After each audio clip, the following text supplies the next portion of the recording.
घाबरायची तुला गरज नाही. आणि मग कर्मबंधाची बाधा कशामुळे लागल? कारण भ्रम झाल्यामुळं. मग भ्रम झाल्यावर मग भ्रम काय होते बाबा? भ्रम काही साधा राहतो का?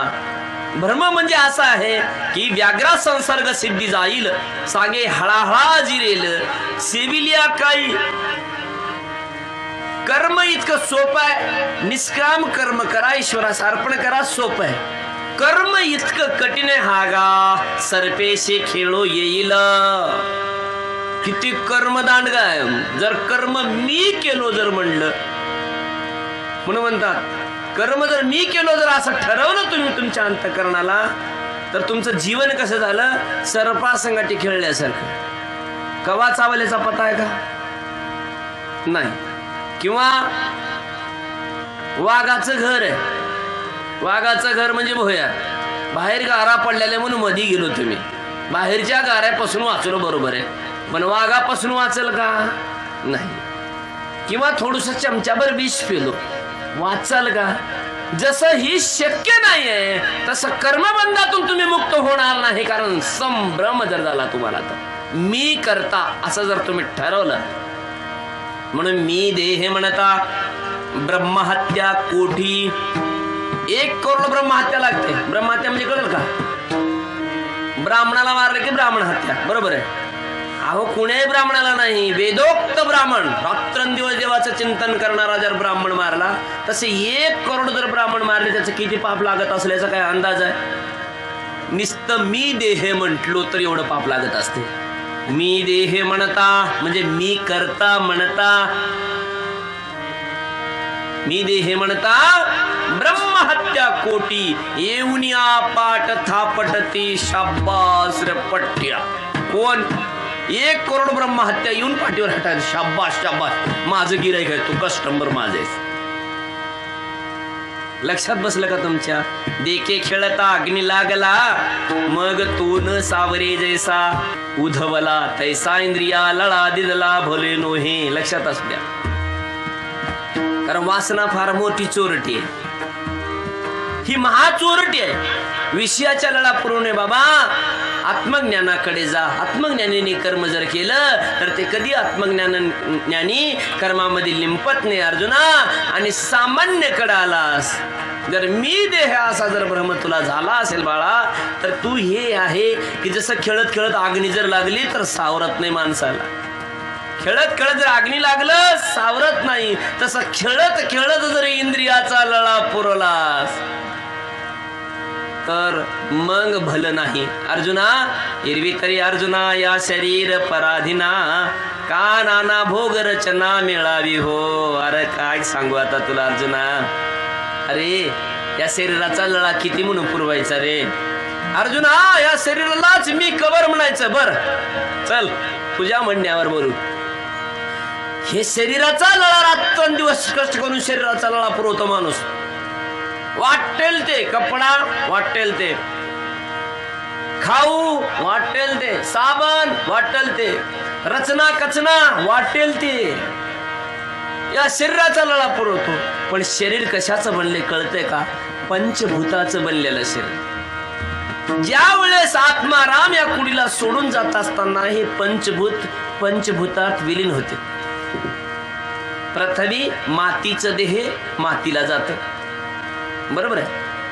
मातीत पाणी आहे, तसं ह्या शरीरातलं पाणी पाण्यात मिसळून जातं, बरोबर आहे. ह्या शरीरात एक वारा आहे, ते वाऱ्यात वारा मिसळून जातं. 3 भूत संपले. भोजन पचन करायची जठराग्नी आहे, हे अग्नीत प्रवेश करून जाते. 4 भूत संपले. शब्द नावाचं आकाश आहे, याच्यामध्ये इंद्रिय, ज्ञानेंद्रिय, त्या आकाशात मिसळून जाते. ध्वनी आहे, ध्वनी आकाशात मिसळून. 5 भूत आमच्याकडे आहे. तर मला सांग, एवढं तू या शरीरा करता केलास, रात्रंदिवस जन्मोन जन्मी कष्ट केले, केवळ देह भरणं, या देहाला पोषण करण्याकरता रात्रंदिवस केलं असतं. पण पंचतत्वामध्ये पंचतत्व जर मिसळले तर मला सांग, मग आता एवढं कष्ट केलेलं तू कुणा करता केलास? म्हणून केवळ देह भरण ते जाणे उघडी नागवण या लागे येत अंतकरण द्यावे ना. म्हणून अंतकरण याच्या ठिकाणी लागू नको, कारण अंतकरण म्हणजे तू आहेस, तुझे साथीदार आहेस. उघडी नागवण आहे, उघडी नागवण हे कळाल नाही लवकर. उदाहरणामध्ये बाबूदादाचे 5 मित्र आहेत. चित्त देऊ नये का, 5 मित्र आहेत. ह्या जीवाचे 5 मित्र म्हणून समजून घ्या. 5 मित्र आहेत, पण धोकेदायक मित्र आहेत, पण बाबूदादाला कळून नाही. विश्वास केला, रात्रंदिवस आपलं समजून रात्रंदिवस कबाड कष्ट केलं, हाडाचे मणी आणि रक्ताचे पाणी करून रात्रंदिवस हे शरीर पोषण्याकरता त्यांना पोषण केलं. बलवान बनवलं, वाटल ते खायला. तोंडातून आवाज निघणं त्यांनी पहिले तर पुरवलं.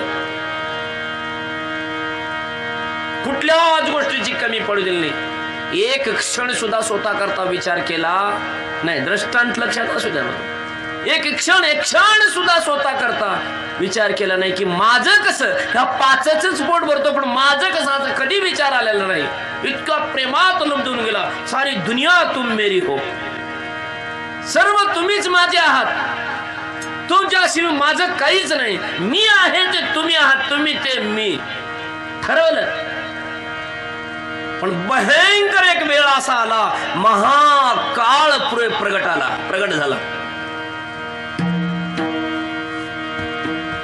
आणि धरलं जाबाड्यामध्ये आणि वडाय सुरू केला. महाशत्रू.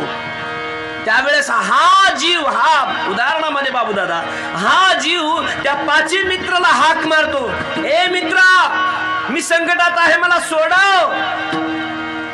ती म्हणजे बाबा त्याच्या नादी कोण लागा.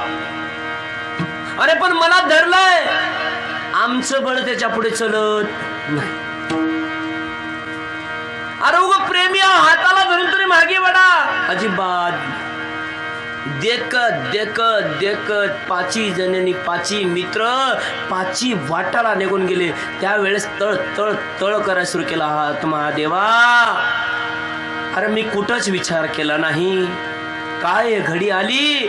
अरे जीवन मी या 5 मित्रा करता घातलं, 5तला एक तरी मला साह्य झाला नाही. आता काय करू, आता काय करू, आता काय करू. कवना मी शरण जाऊ, दृष्टी देईल निर्मळ.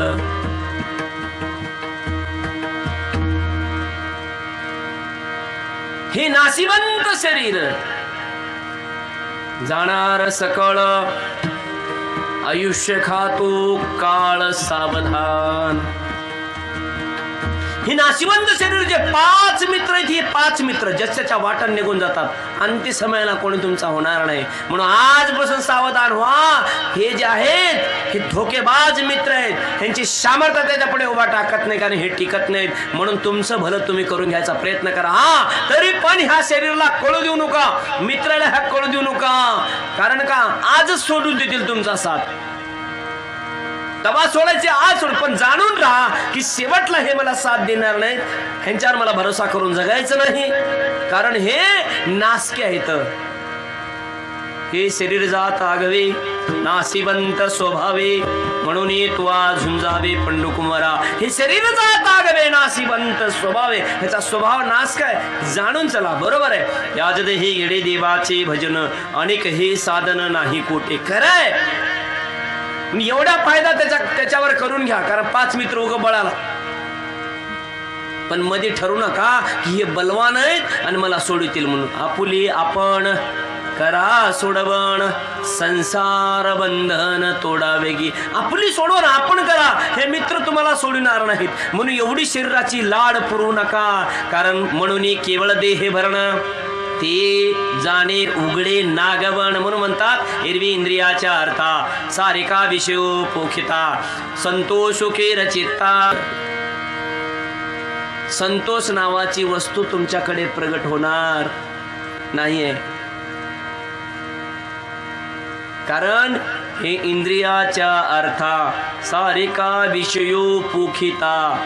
विषयाचं पोषण होतं. इंद्रियाच्या ठिकाणी आत्म्याचं पोषण कधी होत नाही.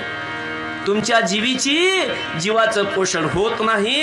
इंद्रियाच्या ठिकाणी जे पोषण होतं ते विषयाचं पोषण होतं. मग विषय काही सामान्य आहेत का बापा? विषयाची मधुरता जणे आवडी उपजे चित्ता, परी तो परिणाम विचारिता प्राणहरी. त्याचा परिणाम काय? तुझा प्राणहरण करतात हे विषय बाबा. विषयाची मधुरता दिसत लागत तोंडाला गोड. माय बापो बचनागाचे विष गोड. बचनाग नावाची एक जडीबुटी असते, खाण्याकरता इतकं गोड लागते, पण कवा मरल त्याचा पता लागत, त्याचं विषाचं उतार होत नाही. म्हणून म्हणतात, देवा म्हणतात की बापा अर्जुना बाळा, या विषयाची मधुरता, मधुरता म्हणजे गोडवा, या विषयाचा गोडवा असं बोलतो तुम्हाला. या विषयाची मधुरता जणे आवडे उपजे या चित्ता, तरी तो परिणाम विचारिता. त्याचा परिणाम विचारूच नको तू बापा अर्जुना, त्याचा परिणाम विचार नको, कारण ते प्राणाला हरण केल्याशिवाय राहत नाही. म्हणून तुला सांगतो बाबा, देखे इंद्रिये कामू असे, कारण इंद्रियांचा स्वभाव काय? कामू असे, तो लाणी सुख दुरासे, तिथून सुख निघून जातो. जैसा गळी मीन आमिसे भूलविजेगा. कारण जसा मासा धरणारा माणूस गळाला काय लावतो? कुठलं तरी पिटाड किंवा दुसरा मासा लावतो, अनोख चकली देतो, कारण माशाला भुलवण्याकरता. तसं हे इंद्रिय विषय सेवन करतात आणि हे काम निस्तं सुख साधन आहे असं दाखवतात. मोठं गोड वाटते पण इतकं कडू आहे, कारण त्याच्या पाठीमागे लागून जैसे अभिलाषे येणे किजेल, विषयांची आशा धरिजेल, परिवरपणा होईजेल क्रोधानळ. मग ज्या वेळेस काम आणि क्रोध तुमच्याकडे येईल, कारण विषय काय करतात? विषय सेवन करतात इंद्रिय, कामभाव प्रगट होऊन जातो आणि जिथे काम आहे तिथं क्रोधानळ उपजे. म्हणजे कामाचे विहीर खोदली की क्रोधाचं पाणी लागत असं, असं बोलायचं. विहीर खणल्यावर काय लागतं माणसाला? पाणी लागते का नाही? काम नावाची जर विहीर खंदली हे इंद्रियाने मिळून, विषय नावाच्या खोऱ्यानं जर खणलं ना, तर क्रोध नावाचं पाणी लागत असते कामरूपी विहिरीमध्ये. लक्षात असू द्या. मग काम क्रोध जर आपल्याकडे असेल तर मग आपलं काय बरं होईल? म्हणून म्हणतात पार्था, दोन्ही काम क्रोध हे घात कुजाणे. अरे काम आणि क्रोध हे फार मोठे घातक आहेत. तुम्हाला पंचभूताचं सांगितलं, पुन्हा काम क्रोधाचं भगवान परमात्मा सांगतात, एत तैसेचे पर्याय म्हणून संगो हात तुझनो हे पार्था, दोन्ही काम क्रोध हे घात कुजाणे. कारण म्हणून ध्यान ठेव, काम आणि क्रोधाचा कधी संग करू नको. हे आत्मज्ञान होण्याचे लक्षण लक्षात असू. म्हणून याच्यातून आधी लागू नको अर्जुना. म्हणून आश्रयाची न करावा अर्जुना, लक्षात असू दे. अरे संगती तर पलीकडेच गेले, पण कधी ह्यांचं चुकून सुद्धा आश्रय घेऊ नको. कोणाचा? काम बांधवडी. या बंधनातून पडलेला माणूस बाहेर निघत नाही. म्हणून कामाच्या मागे लागू नको, कामाची संगती करू नको. काम आणि क्रोध हा भार मोठे वैरीत. आश्रय नो करावा, मनेही आठवो न धरावा, एक निज वृत्तीचा ओलावा नासू निधी. ऐक म्हणले एवढ्या गोष्टीला माझं अर्जुना, कारण काम आणि क्रोधाचा संग करू नको. संग तर काय, आश्रय सुद्धा करू नको. आश्रय तर काय, मनाला सुद्धा आठव येऊ देऊ नको. एवढे महाशत्रू जगामध्ये जर कोणी असं, लोक म्हणतात शत्रूशी वैर करावं. खरंय, कोण आहे शत्रू तुमचा? गावातले लोक, परगावचे लोक किंवा भाऊबंधकी शत्रू आहेत? अरे हे शत्रू शरीराचे. शरीर संपलं की सर्व मातीला येतात. मेलं की दुश्मन बी येऊन मातीला उभा टाकतो, त्याला कसला शत्रू म्हणावा? अर्जुना, शत्रू तर ते खरा आहे ज्याला काम आणि क्रोध म्हणतात. ती शत्रू फार मोठे आहेत, त्याची संग करू नको. संगती तर काय, चुकून सुद्धा आश्रय करू नको. आश्रय तर काय, मनामध्ये सुद्धा त्याचं आठव करू नको. एवढं लक्षात असते बाबा. मग बघ स्वधर्म कसा तुझा सुंदर जाईल. मग बघ तू किती सुंदर जाईल तुझा स्वधर्म. हे तुझं कोणीच नाही, मग करणाऱ्याला कुणा करताय तर केवळ परमात्मा करता करणं आहे. परमात्माच परमात्मा करता करतो, दुसरं कोणीही करू शकत नाही. बाकी सर्व आमच्या करता करतात, बाकी सर्व शरीरा करता करतात, पण परमात्मा करता करण्याकरता परमात्माच लागतो. देवा करता कोण करता हो? खरं सांगायचं, माझ्या बापाची शपथ घेऊन सांगा, एवढे बसलेले, देवा करता कोणी करतय का? नाही. सर्वे आपण आपल्याही करता करत नाही, शरीरा करता करतात. एक साधू असतो स्वतः करता करतो, एक सामान्य संसारी असतो ह्या शरीरा करता करतो, एक देव असतो ते देवा करता करतो. पुंडलिक वरदे हरी विठ्ठल श्री ज्ञानदेव पंढरीनाथ भगवान.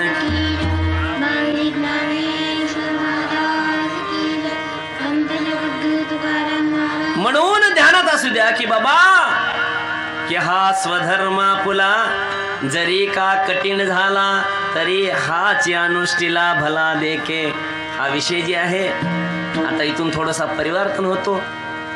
शरीर सांगितलं आता तुम्हाला, कामक्रोधी सांगितला. उद्या आता इतकं फार सुंदर आहे, कारण का कुण्या माणसाची संगती करावी, कुणाशी संगती करावी, यामध्ये किती माणसं असतात, याच्यातले आपल्याकरता किती वाईट आहेत, किती चांगले आहेत, ह्याचा परिणामी उद्या तुम्हाला घडेल.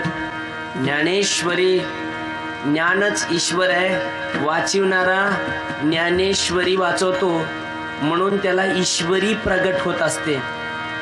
ज्ञानेश्वरी पण गुरु केला चाल तर ज्ञानेश्वरी कळते, नाहीतर ज्ञान ईश्वरी सोडून दुसरं काही कळत नाही, त्याच्यातलं काही कळत मर्म कळत नाही.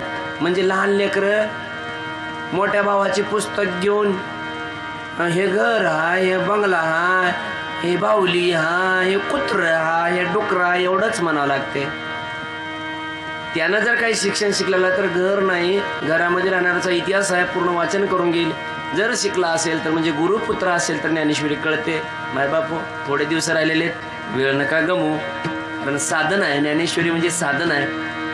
पहिले सांगितले आत्मज्ञानी कसा असावा, पुन्हा आत्मज्ञानी झाल्यानं आत्मज्ञानी काय करावा, आणि आत्मज्ञानी झाल्याच्या नंतर काय करावं हे सांगितले. पण आत्मज्ञानी होण्याकरता काय करावं हे पुढे सांगत, एवढं लक्षात असू दे.